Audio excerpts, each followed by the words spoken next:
ציון, מה הכנת לאחיך לאכול? הכנתי אוכל טעים לאמא, לתמר ולשי, חתיך. הנסיך הזה, נסיך, אתה קסם, אתה קסם, אתה צ'רמן, אתה יפה אחד, יפה אחד, קסם. מה זה? מה זה קסם אחד, יא אללה. מה זה? תגיד שלום לאמא.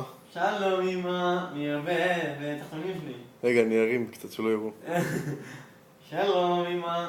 נכון, שי הזה הוא חתיכת קסם, הוא פשוט צ'רמן. איזה נסיך, איזה יפה, איזה מהמם, וואו, וואו. תגיד גם שלום לאדיר, עוד מעט תראה אותך. אדיר, מה שלומך? שלום. מה הכנת לנו לאכול, ציון? עוף עם חומוס אחיך רעב. וסלט, אורז קטלני טעים רצח, עם התלמיד שלי. בואו תראו את הבית שלי קצת מפה מהבית. רגע, בואו תראו, אני אראה לכם את ה... זה המטבח של ציון. למה רואים מטושטש? בטח מצלמה אוטומטית, מקעה ומחשיכה. זה המטבח של ציון הקטן. למה זה? כי לא רואים טוב בגלל שמטושטש. ציון היום מבשל לנו ארוחה. למה לא רואים טוב? כנראה מקוון לרחוב.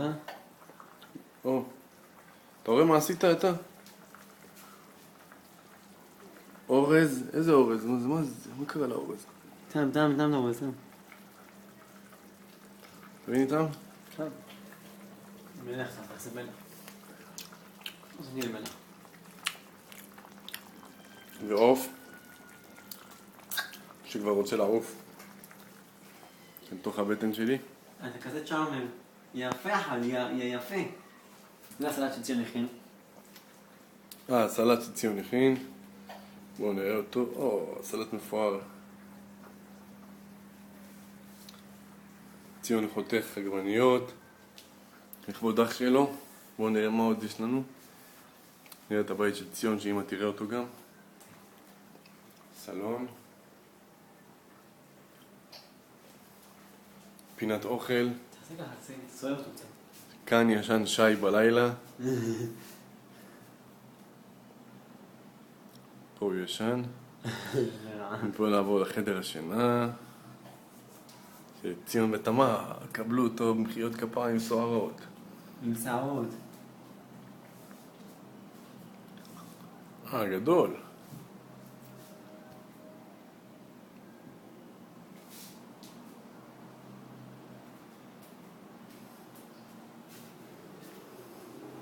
ענק, מה?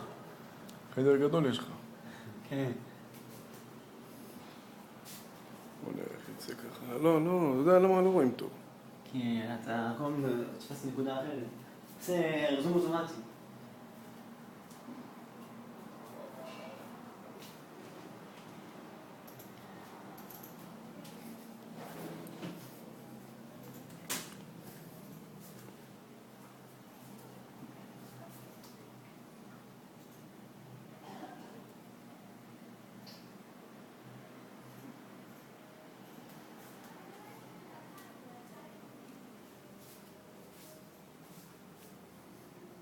זהו.